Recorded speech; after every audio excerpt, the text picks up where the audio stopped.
Sige, yan lang po ang aming kailangan ngayong umaga. Ano po? Behalf po ng aming Director, Leonardo Reynoso, at ng aming SWAT team leader, Madam Severina Buong-Galing, pagbati po ng magandang umaga sa ating lahat at sa ating pong LGU ng Victoria, sa pamumuno po ng ating mahal na mayor. At ganun din po ay sa pamumuno po ng sa MSWDO ni Sir Melo. Ano po? Kami po ay nagpapasalamat sa patuloy na pagsuporta sa mga programa po ng DSWD. Ang ayuda po ngayong araw ay tinatawag po natin na akap. Ano po? Ito yung masaya yata na pag-akap. May 3,000. Ano po? Ayan. Ang ibig sabihin po ng akap ay ayuda sa Kapos ang Kita program. So ito po ay para sa may mga hanap buhay. Ano po, may kinikita. Kaya po hindi na kami nagpa-priority pagka ganito payout. Dahil ibig sabihin may kakayahan pa naman sila maghanap buhay. So ibig sabihin may kakayahan pa silang pumilat maghintay.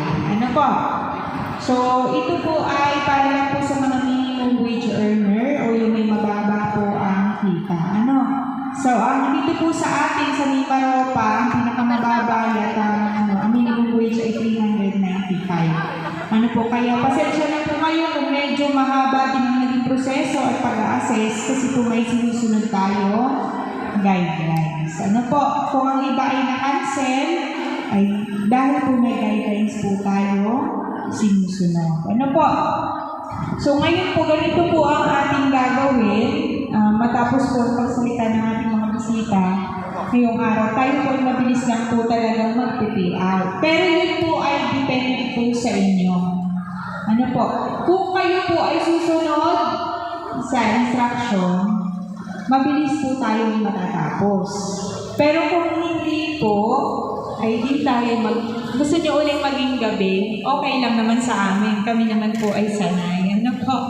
So, ganito po ang ating gagawin. Makinig pong mabuti. Ang ating po, meron po tayo 1, 2, 3, 4, 5, 6, 7, 8. Pasyam yata ako. Na teller.